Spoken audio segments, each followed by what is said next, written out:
This is a help video to talk about the plot coordinates tool. You may notice the ICGeoMap has a different color banner, and when I look at the toolbar, there's an added tool here. So I'll go ahead and click on that. Just to make a note, the coordinate system by default is Web Mercator, and Web Mercator is the coordinate system for all web maps. And you notice I can just kind of pan around and I'll get the lat long of wherever I have my mouse, but I can use this drop down if I wanted to get the state plane X and Y.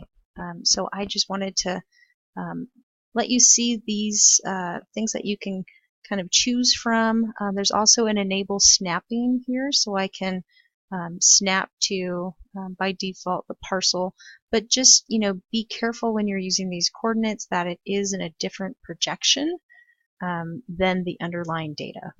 Thanks.